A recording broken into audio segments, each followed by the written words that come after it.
Republican Congresswoman Jackie Walorski is with me now. She is in Indiana, representing Indiana. She is against detainees coming to her state. Congresswoman, thank you so much in advance for the time. Are these detainees going to show up in prisons in your state? Well, not if I have anything to do with it, and I appreciate the opportunity to chat with you about this, Deirdre. This is an issue that is nothing more than a campaign promise from this president. Today really had no details. There was no plan. This was like a press release that went out to the country to say, hey, I'm making good on my promise, and this is what we're going to do. And I would tell you, no chance should we be bringing those terrorists.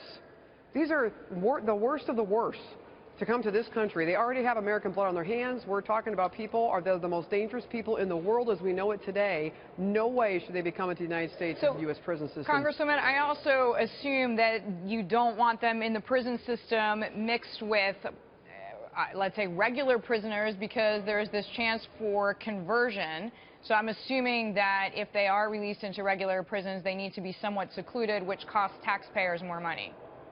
Well, that's part of the plan that's missing. There's nothing in here that talks about cost, but I think there's a bigger issue than just cost. I think when we're talking about bringing the worst of the worst into this country, I think there's a lot of issues that the Pentagon talked about today that they think they might know or they surmise they might know. This is such a dangerous group of people. We've got to err on the side of the safety of the American people and not be happenstance here and not take chances here that we could be wrong. This is not an area to make a margin of error on, and there's no details in his plan. Okay, so Congresswoman, I just want to pull up a map that we showed to our viewers.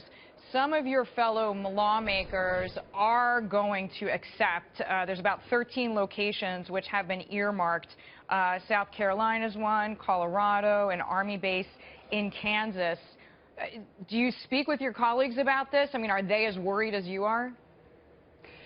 So I would tell you that my worry about this supersedes just one prison here or one prison there. This is the overarching concept of should we be bringing terrorists, the mastermind, Khalid Sheikh Mohammed, the mastermind of 9/11, the world's most dangerous people into this country, regardless of where they put them. They don't belong inside this country.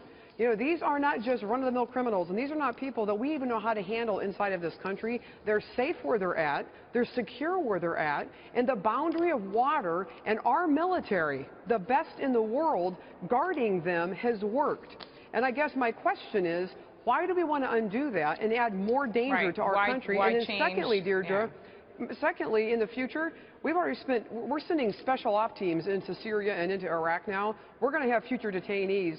Where are those future detainees going for interrogation so we can get even more information and we can completely destroy the plan of the enemy to attack our nation again? Congresswoman, I completely hear your point. That boundary of water along with military support seems to be the safest place, at least to keep residents here safe.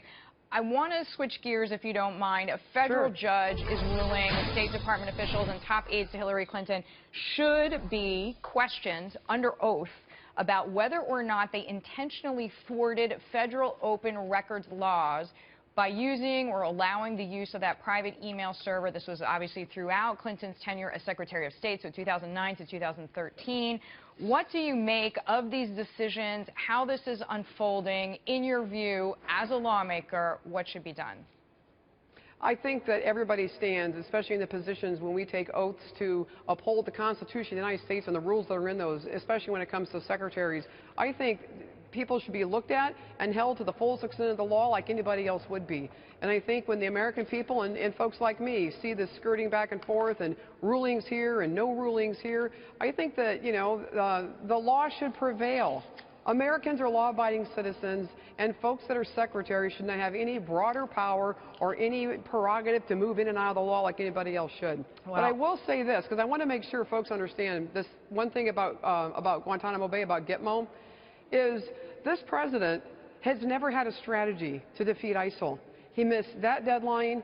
He sends out today a press release that just basically covers a broad issue and says, oh, by the way, I think we should bring these high-ranking terrorists into this country. I think what the American people want to see, and I think what I want to see as a lawmaker, I want to see what the strategy is to defeat ISIL. You want details. And I want to make sure then that we get details on that and details on this closure, because the protection of the American people is all of our jobs, but it's the job I signed up for.